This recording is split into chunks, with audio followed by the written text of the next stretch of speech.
Hi, everyone. I welcome you to another installment of Table Talk, a series of conversations with academics and writers who we admire who work on animals. We're the Indian Animal Studies Collective. I'm Susan Haris, and Anu Pande, the co host, is also here. The Indian Animal Studies Collective aims to bring together academics and writers who are working on human animal relations in India. Today, we're going to discuss a very interesting essay called Uncanny Animal Writing um, with Marta Segarra, who's the professor of French literature and gender studies at the University of Barcelona, though I think she's right now in Paris. Um, but thanks, Marta, a lot for accepting our invitation. And I thought we could begin the conversation by talking about what you call animal writing in the essay, because you do distinguish that you do distinguish uncanny animal writing from just any kind of writing where animals are talking or where animals appear to be talking. So maybe you could tell us about how you would define it. Yes. Well, thank you for inviting me to your group today. I will try to explain what I mean by animal writing in this essay. And as we were saying before the beginning of this conversation, it's a very short essay. So because I was asked to produce a very short essay, so it's maybe there are things that are explained a little bit too fast, and now I will have the opportunity to explain myself a bit more. So yeah, let's begin with animal writing. Of course, as I say in the essay, uh, well, people usually think that in literature there is a voice given to animals, to non-human animals, because there are so many texts that where animals, so-called animals, speak. For instance, in fairy tales, on children tales, or in all sort of tales, in fact, and but also in the modern world, so many films, movies, etc. But usually this sort of text, in this sort of text, animals are not real animals. Of course, they are representations of animals, and in fact, they are talking human language. They are speaking our language. This is not animal writing or animal language, because I'm beginning with animal language before arriving to animal writing. And well, many people also say that language is a privilege of man or of humans, as you know very well. And well, this sort of idea has been deconstructed already. So we know that non-human animals have languages, different languages, and sometimes every species has a different language, but also we also know that in the same species there can be many different languages, as in the human world, and also that these languages can be very subtle, very precise, and very subtle as our language, as we consider that our language is. But then there is writing, and Jacques Derrida, the French philosopher, he also tried to deconstruct the opposition between writing and speech, because we usually think of writing as opposed to speech, and therefore the idea of that human language is the only language, we adapt this idea to writing. We say humans are the only beings, living beings or beings who are capable of writing. Because, well, yes, let's say that non-human animals have a language or have different languages, but writing is only human. And then Derrida comes and says, Well, first of all, this opposition between speech and writing is has historically been used to say that speech is the real thing in human language, and writing is always secondary, comes afterwards, because first we speak and then we write. And he tries to deconstruct this idea because he thinks it's a sort of hierarchy that has that has put speech above all, and that's false. And it's true that speech in the human sense is only human. Usually, non-human animals don't speak. They do produce sounds, but they don't speak in the human way. So Derrida says, well, let's say that speech is only human, but animals, some non-human animals, can produce a similar language, or a language that is more similar to writing than to speech, to human writing than to speech. That doesn't mean that animals, non-human animals, can actually write like us, of course. But in Derrida's terms, we can say that they can produce traces, they can communicate by other means than speech, other means that are more similar to human writing than to other means of communication. And that was that's the first definition of animal writing. But in other papers, longer papers than this one, I have related also, and maybe we can talk about that later if you are interested. I have related animal writing to writing with the body, as the expression was used to qualify, for instance, or to name the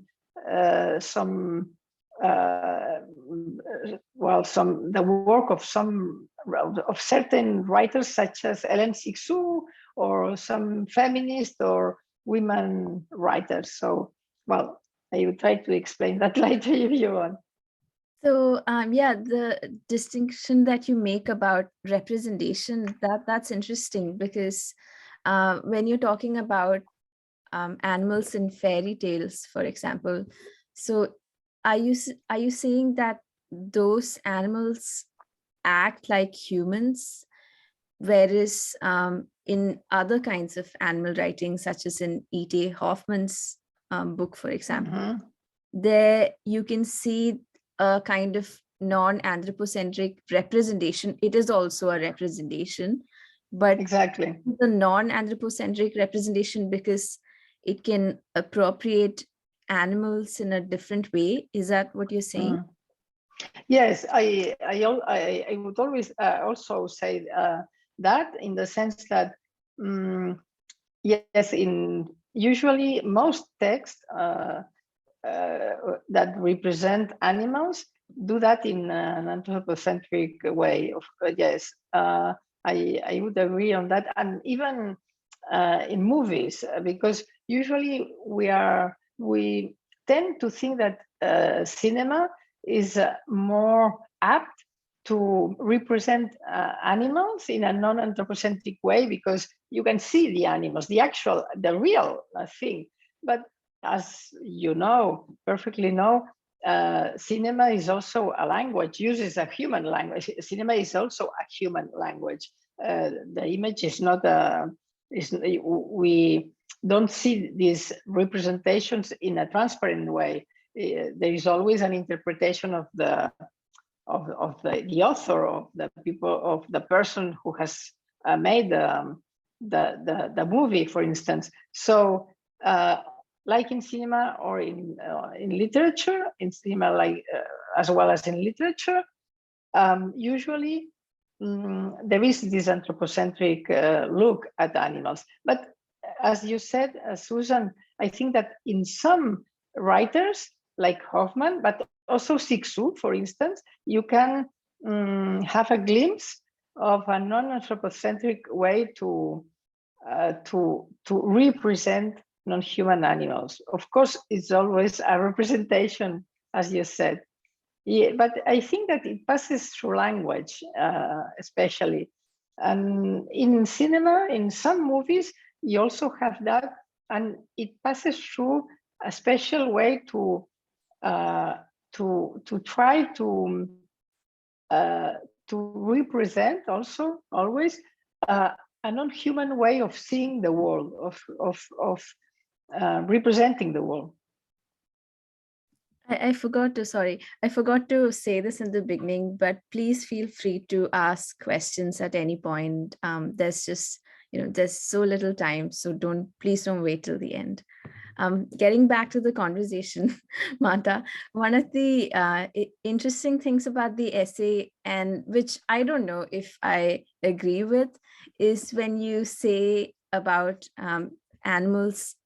I don't know if I'm over reading this, when you say that this kind of animal writing can need only be in parts of the animal body. So it needn't be a completely, it could be a disembodied animal body in the sense of the animal voice coming in or the animal expression coming in.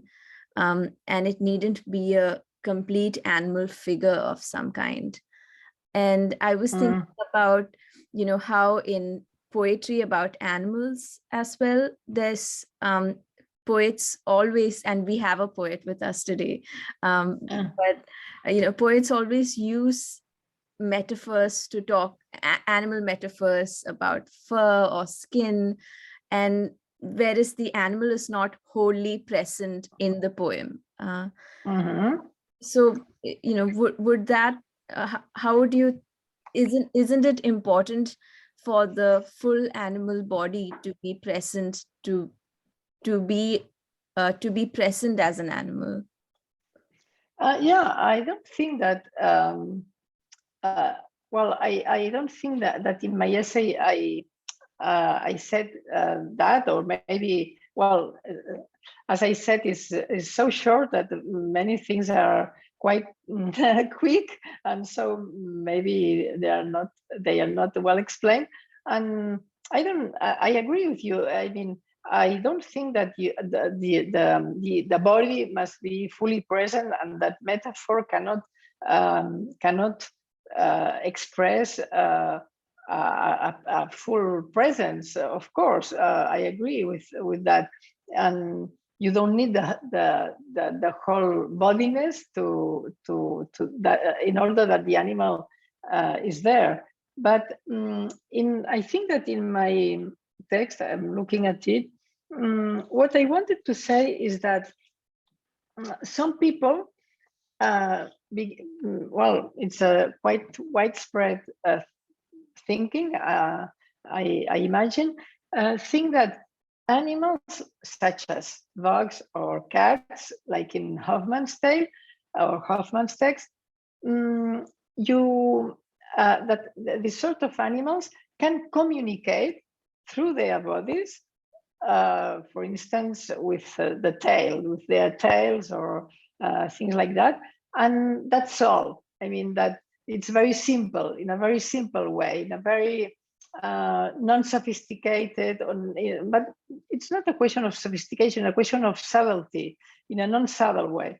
And my idea was to say that this is not true, that body language can be as sophisticated or as subtle than speech or than writing or human writing. That was the point in this part of the essay, I think. If I remember well. The poet has raised a hand. Please go ahead, Professor Rukmini.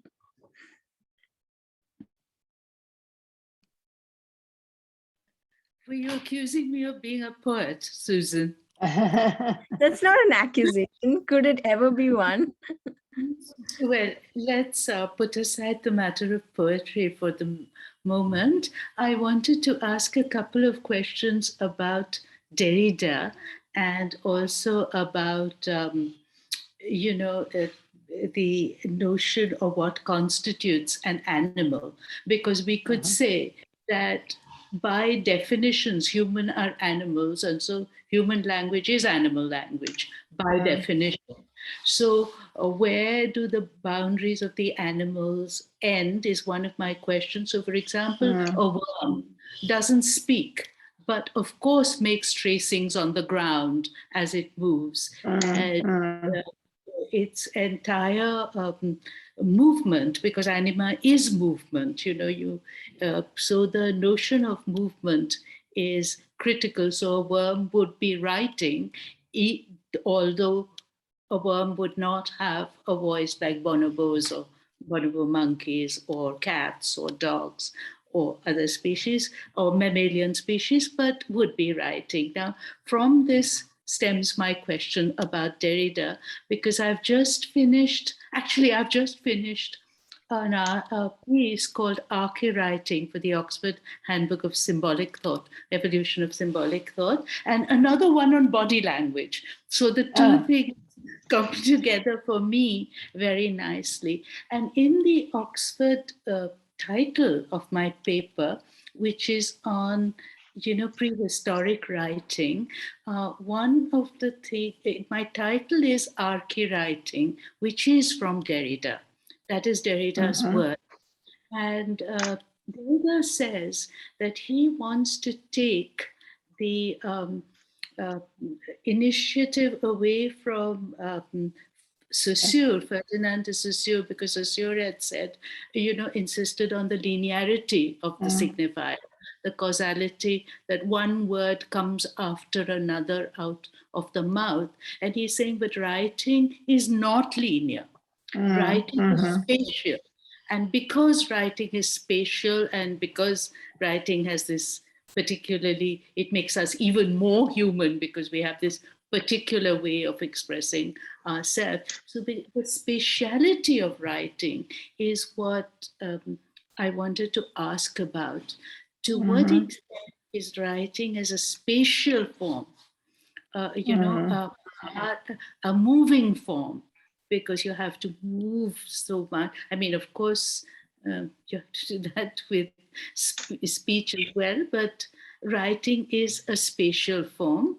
So that was one of the ideas, because that was one of Derrida's key arguments, that writing was spatial, it was sort of indicative of of movement and so on. And I had another question which had to do with why not this speech versus writing business is a bit problematic, because why not speech and writing? Because everybody uses bodies, and some animals also have speech. Some animals do not have speech. And today on the internet, for example, we are poised between speech and writing. So we are typing, but we are also in this oral mode. So why do you want to have them against each other? Why not think of them as possibilities of expression, and not really in terms of this dichotomy? So those are my initial questions. I had many others, but well, they are very rich questions, and I thank you for that. Well, the first one is really crucial, because of course we are animals too, and I began by that. And of course, I believe that there is no categorical boundary between humanity and the rest of animals, because we are also animals, as you said, of course. And related to speech and to writing, especially, my point is that language, speech, and especially writing, has been used as an argument to create this artificial boundary. So my point, as Derrida's, I think, would be to deconstruct this idea and said that, of course, that animal writing is also our writing, and that our writing, human writing, is part of this animal writing.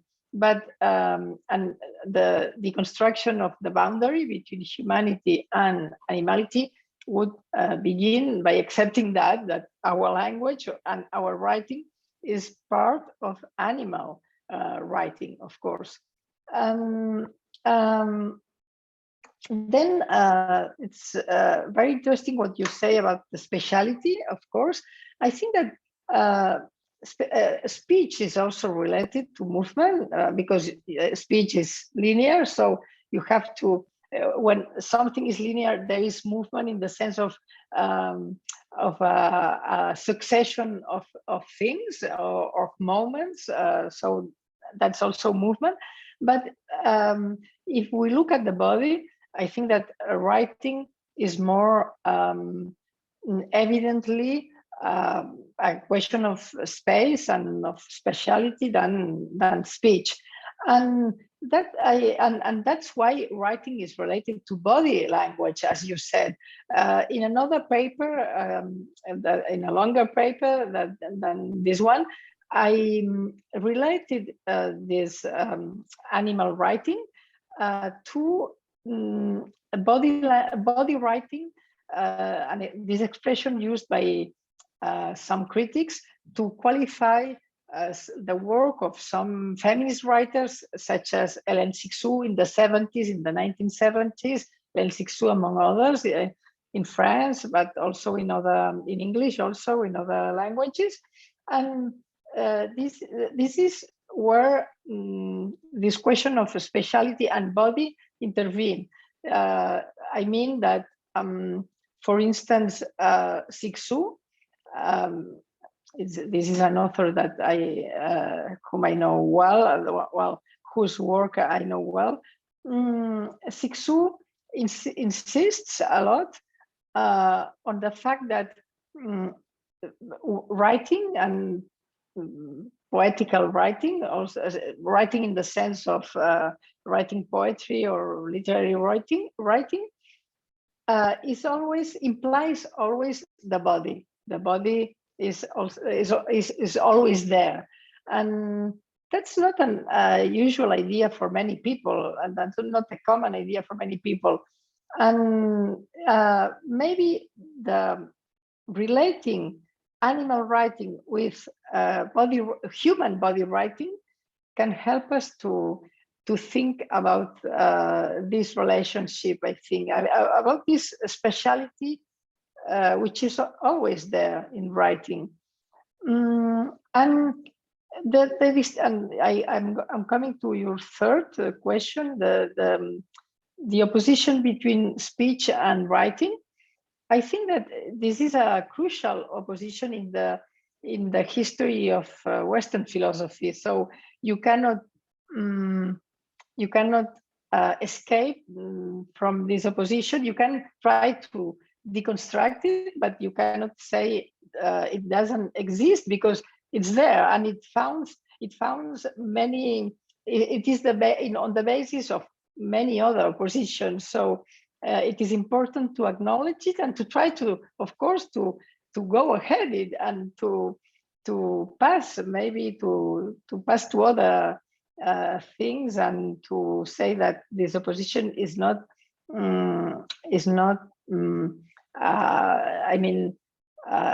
it is not true. It's not good to think the life, for instance, life in all its forms. I had a question related to that, which is, about how people talk about animals in literary texts. And one of the ways to talk about it is, I think they call it zoo poetics, where Yes. The animal body or other species, how they move, etc., can also be considered a kind of writing, and we can be attentive to that. But would you distinguish that from the uncanny? Because if other species have a kind of writing, then that is always present, and we just need to be able to access it. Whereas when Freud talks about the uncanny, or how we understand the uncanny, say in Hoffman's short stories, they weave in and out of the text, and they suddenly make things look horrifying or unfamiliar. So it's not so it would the zoo poetic presence be different from the kind of uncanniness that is fleeting or temporary? Yes, I think that, well, when I begin by quoting Freud on the uncanny in my paper, I am aware that usually we use uncanny. Well, of course, we have read Freud and so on, but we use uncanny for to qualify things that are not only unfamiliar but horrifying, as you said, so quite frightening and so on. But I was thinking more about this foreignness that Freud alludes to in this text when he says that we speak a language, we humans speak a language that is always foreign. Of course, he's talking about the work of writers or of poets, because poets, I think, I'm not a poet myself, but I think that when you write in this sense, in this, I mean, in this meaning of literary writing or poetical writing, you let go your dominion to language. I mean, you are driven to language. You are not driving the language, but you are driven by language. So in this sense, uncanny is an allusion to what is inside us, but is at the same time foreign to us, because we cannot, it's of course the unconscious, but also animality. We are not conscious of our animality, because many people don't like to think that we are animals too. So in this sense, the uncanniness can be not only horrifying, but related to this unconscious and unfamiliar in a strong meaning, in a strong sense, that is inside us. And as I said in the paper too, this leads us to deconstruct also the idea of interior and exterior. There are many things that are inside and outside at the same time. And it's another false opposition, like speech and writing or human animal, I think. Yeah. Anu, go ahead. Thanks, Susan. Marta, I was just thinking, because we have been talking about the uncanny here, and we were just talking about how Freud uses the term, and in German it's das Unheimliche. And it's interesting because the word heimlich without the un can basically have two different meanings or two sets of meanings. So it's normally used to denote something that is secret or clandestine, or something that you do behind someone else's back. So it has a slightly negative connotation given the context. And the other meaning, derived one, from the noun heim, which is the home, and therefore comes the sense of the familiar, the comfortable, whatever is, in German you would also say vertraut, so the usual. And so it's from this second meaning that the term unheimlich for uncanny is derived. And that then etymologically really denotes that it is something which was familiar or is familiar and has become uncanny. So it's not new, it's not something that one has never encountered. It's something that one was familiar, it's well known, and it has acquired this sort of. And I was just wondering, and this is a totally speculative question, coming from my background in German studies, so I teach German studies, German literature, and therefore my interest in this term from Freud. What would happen if we now read Unheimlich, going back to the original German words and the fact that Heimlich without the un can have these two meanings, and Freud's normally taken the second meaning. What if we take of something which is secret or hidden or clandestine, and now the Unheimlich becomes something which is not secret, not clandestine, out there, visible to all? What would that then in animal writing? If we say still that it is das Unheimliche, then it's not the uncanny. What would it be then? Well, yes, that's very interesting, and I think that Derrida has also, because he was very interested in this word and term and also the notion of Unheimlich, and since he was also very performant in German as yourself, I think he was aware of all this. Of all these ambiguities also of the term, and it's true that translations are not good, because we say uncanny in English, but it's not a good translation. In French is worse because we don't have a translation, one translation. Some people say inquiétante étrangeté. That's not a translation at all. And well, now, and in Spanish the same. Some people say lo siniestro, but siniestro is horrifying. It's very pejorative, so it's not a good translation at all. And the point is that in Unheimlich, as you explained very well, Anu, there is Heimlich and Unheimlich at the time. So it's both at the same time, and not only familiar and unfamiliar, but also hidden and open, as you said. And that's the point, for instance, when Derrida says that what is most interior to us is what is more, or what is less known by us. So it's this sort of deconstructing inside and outside what we know, what we intimately know, and what we don't know at all, of course, related to the notion of the unconscious.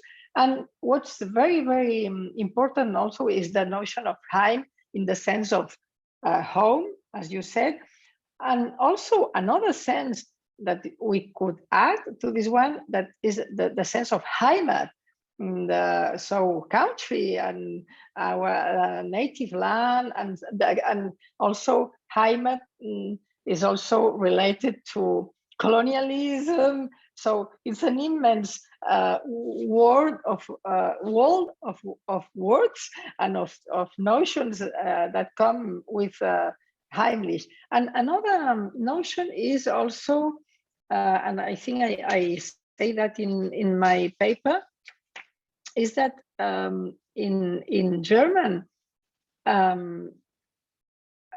this is related to animality, to Heimlich and Unheimlich, because let me, I'm sorry, but because I haven't reread my paper, and it's not an old paper, of course, but I wrote it some years ago. So yeah, I think that, or maybe it's in another paper that I talk about that, well, anyway, that in German, apparently, because I'm not very performant in German, but I have read about that, it's also related to the opposition between domestic and wild animals. So that's interesting too, because and domestic, of course, comes from domus, which means house, so home also. So there are so many oppositions that can be deconstructed in this only word, Unheimlich, which is much richer than uncanny. I agree. I completely agree with you. And I think that Freud was already aware of the richness of the word and of the paradoxical condition or nature of this word. Mm. Yeah, go ahead. Susan, Yes. I just wanted to add, just ask about this notion of Unheimlich and the relation of that to foreignness, being a foreign body, and the question that Susan asked in the beginning, which was, do we not need the presence of the whole inside a text or in front of us? And to Yes. my mind, one of the ways in which you can look at this notion of foreign, of our own language always being foreign, is that you cannot ever expect from another human being, because we do not have, from anyone, a whole body ever. We don't have access to the whole body. Even now, we don't have we have two-dimensional bodies. So this notion that there is a whole body could itself be, a whole body inside the whole, a whole person, is, to my mind, something which is quite problematic. Yes, Because I agree. we cannot really enter our own mind. So much of it is automated. We have never seen the interior of our own bodies. So, to that extent, the idea of wholeness is not available to humans or to anybody, any animal, cognitively. And so, an expectation of the whole body in the literary text or in communication is I think what Freud is speaking against, because there are so many things within us, the ego, the id, all those things, that we cannot really talk in terms of wholeness. And I just wondered about that idea of wholeness, whether it is in fact a foreign idea. It's not. It's an Unheimlich idea. It doesn't work ever in any sort of. I just wondered about your view on that, because, as I said, I've just written for Cambridge and for Oxford on this, but more because not for Cambridge or Oxford, but for myself. I wanted to understand Of course. these things. Yeah. Yes, I completely agree with you. In fact, I don't think that the wholeness is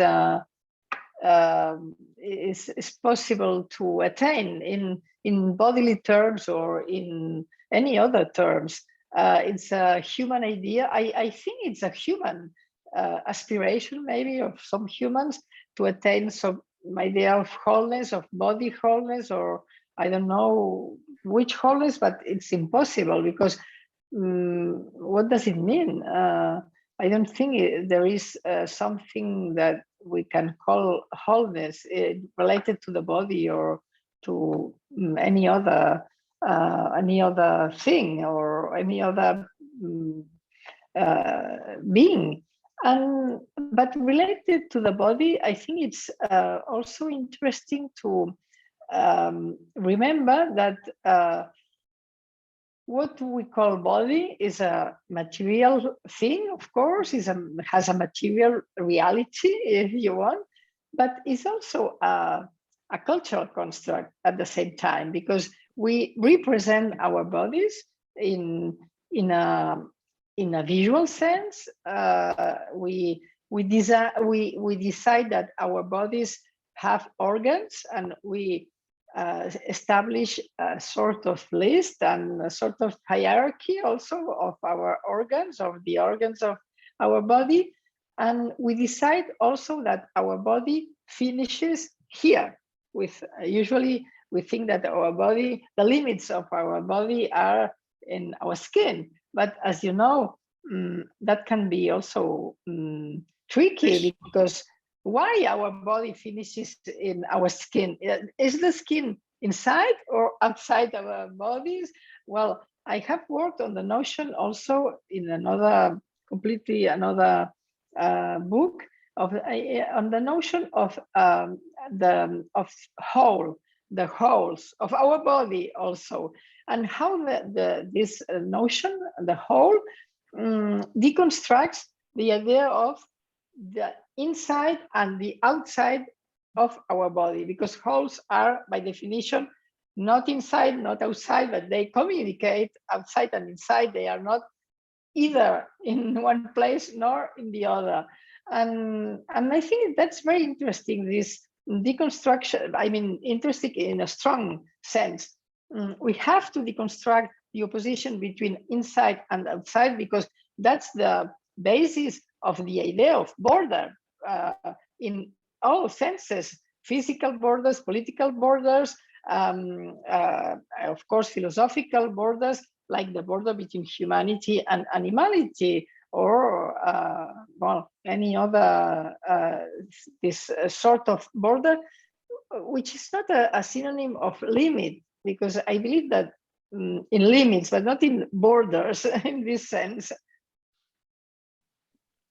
That's really helpful. And I've been puzzling about this question as well. You know, because when Freud talks about it, he also talks about the double. And the double appears to be a substitute for the author or the protagonist, and is in that way a cohesive figure of some kind, though, you know, the double may appear in spectral forms and so on. But at the same time, in your essay, you know, you talk about Sarah Kaufman's Autobiographers, and I was thinking about what it means to be whole or fragmentary when we're thinking about autobiographical writing, because in one sense, and I think the way Sarah Kaufman talks about it, it's definitely like a patching together of different things. But at the same time, is there a sense of wholeness that remains with the autobiography, even if you reconceptualize it as autobiographers, which for I'll just read it out. So the essay says, the word autobiographers is a play on autobiography, writing griff, which can mean a claw, such as a cat, or a stamp in the sense of a label, or signature griffer, which means to scratch or claw or stamp one's signature the way a cat would write. Griffinage, which means scrawl or scribble, and greffe, which means graft. So is there a how can we think about autobiography in relation to this, to parts and components? Well, it's really a very interesting question, because usually I think that people who want to write their autobiography, they tend to find a unity in their life, a sense of wholeness, because if not, how can you write your life without searching a sort of unity or wholeness in this life?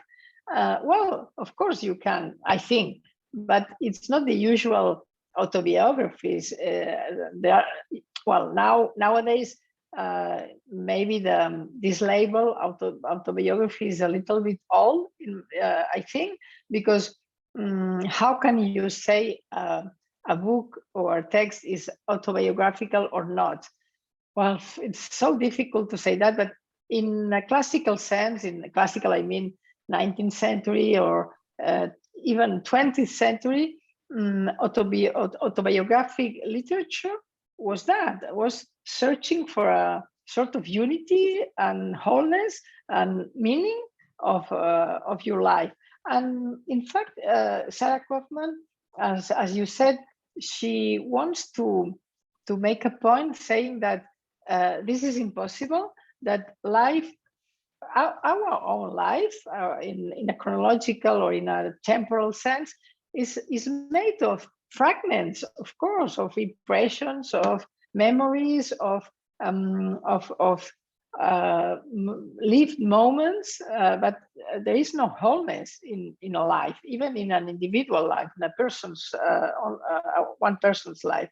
And in this sense, also Derrida, who reflected a lot on autobiography too, he plays with the word and he says that an autobiography is always an thanatography, because if you can close a life in a text, in a narrative, this life is dead, because life is movement. As you said, life is changing all the time. And if you can close that in a text, if there is a closure, it's dead.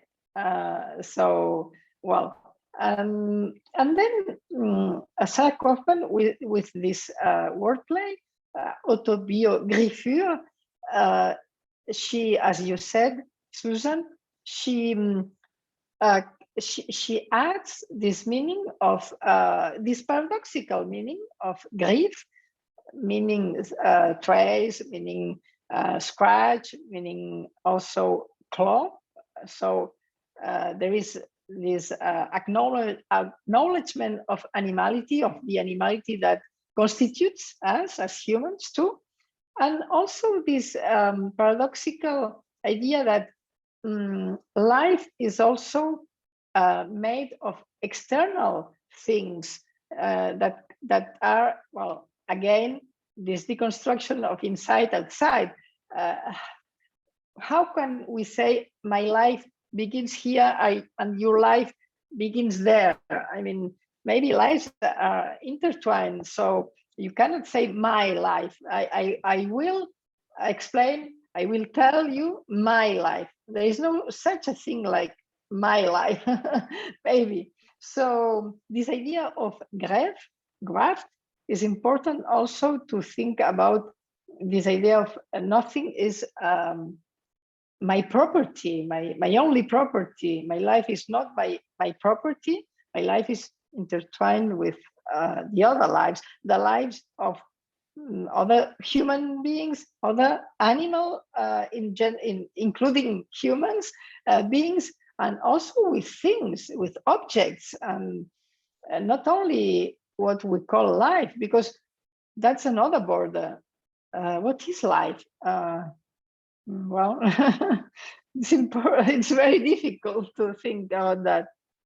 Yeah, I want to hear more about how you talk about Siksu and writing the body, because I think, and I don't know, because, when Freud talks about the double, for example, the double is, he says, the double is something that used to be familiar to you, that used to be a friendly version of something close to you at some point, but now has become this distant stranger that you're not comfortable with. Whereas when you're talking about Siksu and writing the body, is there an alliance between the female body and the uncanny animal that is more intimate and more friendly? Yeah, well, in fact, when Siksu coined the term écriture féminine, as you know, and in English, that was translated as female writing or feminine writing sometimes. And in fact, she wasn't talking about women. That's the first point, because as she has said quite often, well, she put examples, and she said, well, Jean Genet is an example of feminine writing. So, well, Jean Genet was a woman, and Heinrich von Kleist, and to talk about a German-speaking author, also is an example of feminine writing, or, well, écriture féminine. So Siksu does not think about body writing or écriture féminine as a women's writing or actual women writers. So that's the first point. But then I think that when she coined this expression, she was mostly she based mostly that on Freud's, on a reading on Freud, because she had read Freud. She is very familiar with Freud, and she wanted to emphasize that real writing, real in her from her vantage point, or in her mind, I mean, poetic writing, literary writing, comes always from the body, in the sense of from the unconscious. That doesn't come from your mind, only your rational mind. For her, that's incompatible with writing. If you want to, if for instance I say I want to write a poem on animals, and I will do that and that and that, that won't be a poem. That's the point. That's the whole point. Maybe that will be an essay, but not a poem, not writing for Siksu. For her, writing means this sort of writing that comes from the foreign, which is inside us, the animal which is inside us, all these all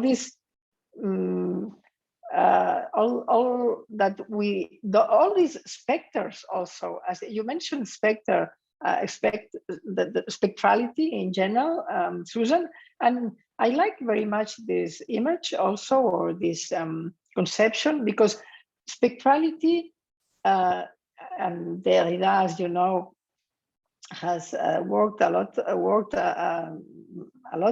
about spectrality. Spectrality deconstructs the border between the past, the present, and the future also, because a specter comes from the past, but is present and will be present, because a specter doesn't die, because it is a specter and not a living being. And in this sense, I think that writing is always spectral, because writing deconstructs past, present, and future, and much more than speech, because speech, if you don't record speech, speech is always in the present, because you can remember speech, you can repeat a speech, but you cannot. Speech is sort of I think that writing anyway is more apt to deconstruct this chronological structure of time that we have constructed as humans, because I am not sure that other animals share the same conception of time as humans, or with humans. I just have one more question, which is about, when you talk about deconstructing the subject, and when you talk about erasing the identity, and it's so if we were to practice animal writing, I think I feel like if people in this group were to practice animal writing with a kind of ethical framework in mind, like you were, if we set out to write an animal poem or an animal essay, then I wonder if would it be anthropocentric, because it would be the human author setting out to write something with a specific intention in mind, as opposed to the appropriation that Sarah Kaufman attempts to do, or the kind of writing where animals come in and go and they make uncanny presences. But then I feel like there's a trade-off. So on one hand, you get to do the ethical thing, but you still remain anthropocentric. But on the other hand, you allow the animal to come in perhaps in its own terms, but then the ethical imperative may be lost because it's dispersed through the text. So yeah, I understand your point. Yes, it's a difficult question, and maybe and anthropocentrism is, I think that it's if you now we are talking ethics, so ethically, I think that anthropocentrism is not good, in the sense that it's not ethically acceptable, because it means that we are on the top of the pyramid, and there is a pyramid of life, and animals are there, somewhere behind us in this sort of hierarchical point of view. But and so ethically, anthropocentrism is always bad in this sense. But at the same time, maybe we cannot escape anthropomorphism, because we are humans. So even if we try to let come animals like that, if they want, if not, when I'm saying animals in this sense, I mean, of course, I'm talking now about non-human animals. Well, we can adopt this attitude. We can try to not to appropriate non-human animals for our writing or for our purposes. But I have also reflected on that, and maybe we can not escape anthropomorphism, in the sense that we will always see animals through our eyes, and they are human eyes. Maybe poetry and art is capable of opening a little bit this anthropomorphism, but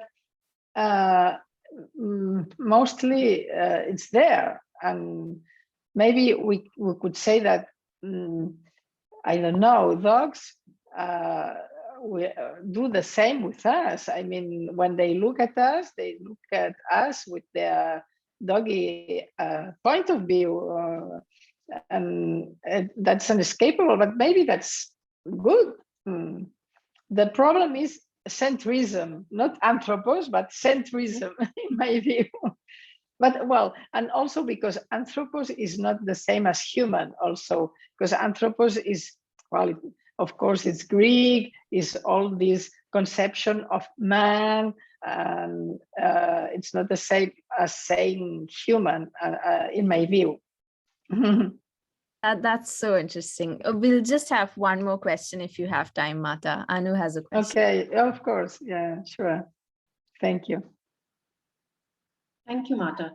I wanted to get back to what we had been talking about towards the beginning of the talk, what Professor Rukmini had brought up, this, and you'd also built up on this kind of hierarchy that exists or had existed between writing and speech.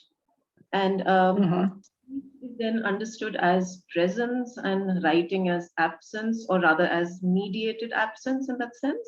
So always a replacement for the real, for the presence. And I was just wondering if you've talked about this thing from Ellen Sixu in your essay. It's on the third page, where the narrator tries to communicate with her cat by telephone, from menagerie to philosophy.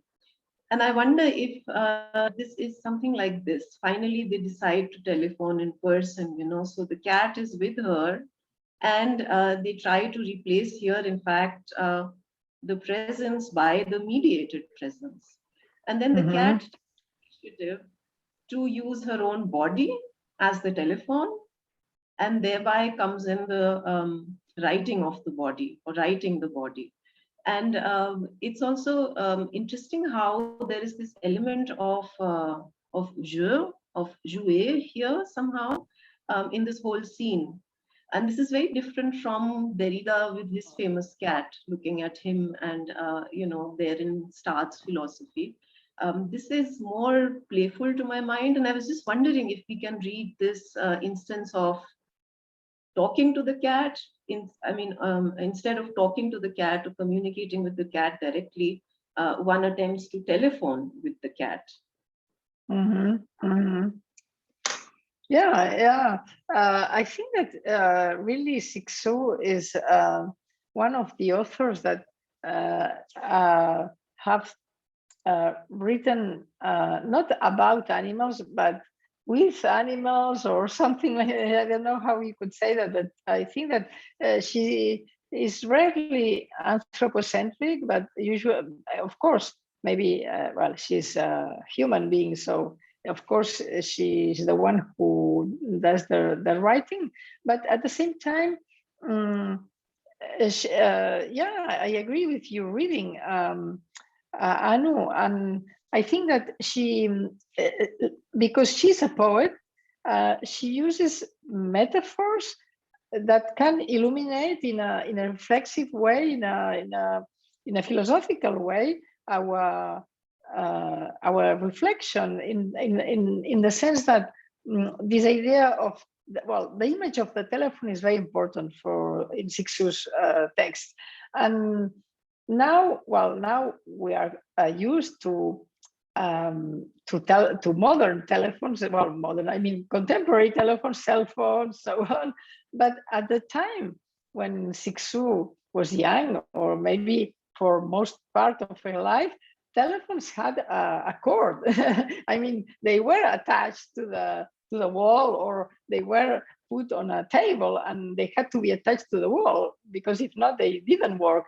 So this idea of having an apparatus, a machine that can make speech go very far away, but at the same time, this machine needs to be attached to the wall.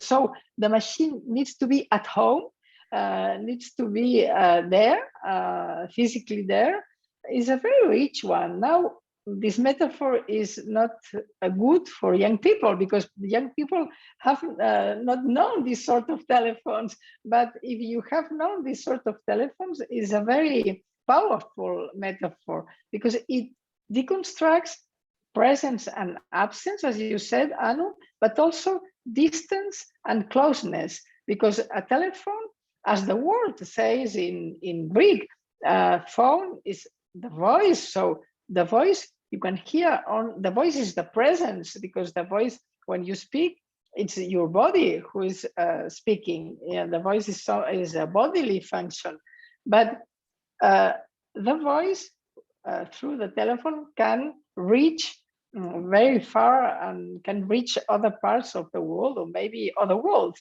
So this conciliation, or this deconstruction of not only inside, outside, but of closeness and distance is very important for Sixu. And I think that in this text, From Menagerie to Philosophy, this is a very powerful text, and I think that it's a pity that this text is not translated into English, for instance, and the whole text, because this text belongs to a whole book whose title is Messi.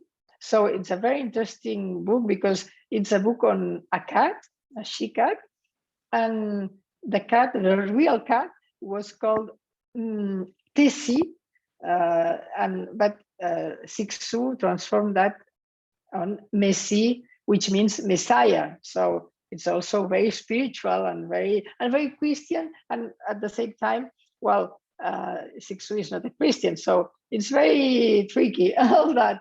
But well, I think that I hope that someone will translate the whole book in English sometime, because it's a very interesting book and very beautiful book too.